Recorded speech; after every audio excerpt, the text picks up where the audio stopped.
12 फरवरी की शाम जब उत्तराखंड विधानसभा चुनाव 2022 का प्रचार खत्म हुआ तो उससे पहले सभी पार्टियों के प्रत्याशी अपनी अपनी जीत को लेकर आश्वस्त थे। 2 दिन बाद 14 फरवरी को जब मतदान हुआ तो सबसे पहले हरिद्वार जिले की लक्सर सीट से बीजेपी प्रत्याशी ने आंसू बहाना शुरू कर दिया। इसके बाद अगले दिन काशीपुर में बीजेपी प्रत्याशी के पिता की सिसकियां सुनाई दी, जिसके बाद चंपावत से बीजेपी प्रत्याशी भी रोने लगे। लक्सर से बीजेपी प्रत्याशी संजय गुप्ता क्यों रोए? 14 फरवरी को जैसे ही मतदान समाप्त हुआ, हरिद्वार जिले की लक्सर सीट से बीजेपी प्रत्याशी संजय गुप्ता ने रोना धोना शुरू कर दिया।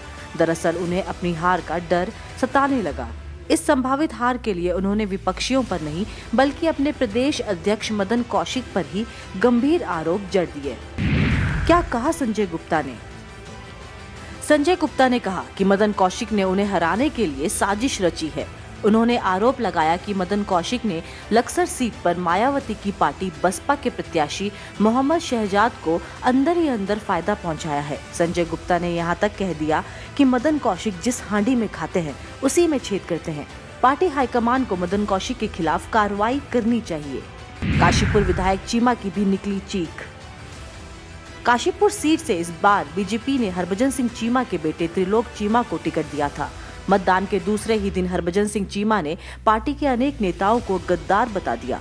चीमा ने कहा कि उन्हें मालूम है कि बीजेपी के गद्दार कौन हैं, जिन्होंने उनके बेटे त्रिलोक चीमा के चुनाव के खिलाफ काम किया।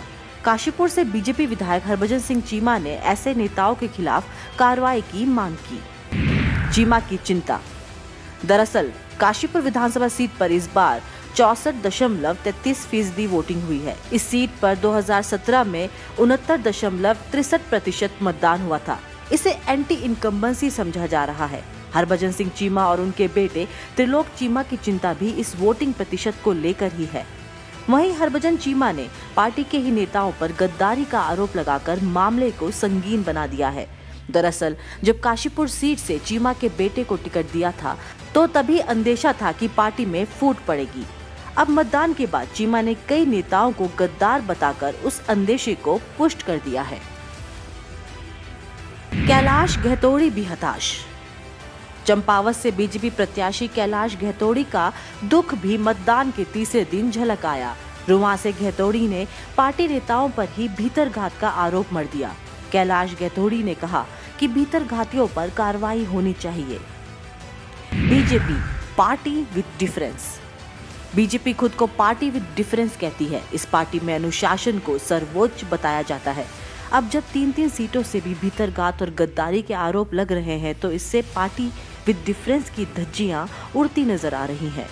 आरोपी भी मामूली नहीं है। लक्सर से बीजेपी के प्रत्याशी संजय गुप्ता ने तो सीधे सीधे पार्टी के प्रदेश अध्यक्ष और हरिद्वार सीट से पार्टी प्रत्याशी मदन कौशिक पर ही हमला बोल दिया है। आमतौर पर चुनाव परिणाम आने के समय प्रत्याशियों की आंखों में खुशी या दुख के आंसू निकलते हैं, लेकिन बीजेपी के 2 प्रत्याशियों और एक प्रत्याशी के पिता के मतगणना से पहले ही आंसू निकल आए।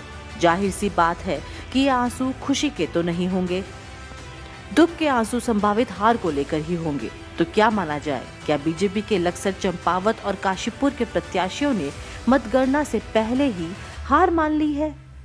हालांकि असली चुनाव परिणाम तो 10 मार्च को ही पता चलेंगे।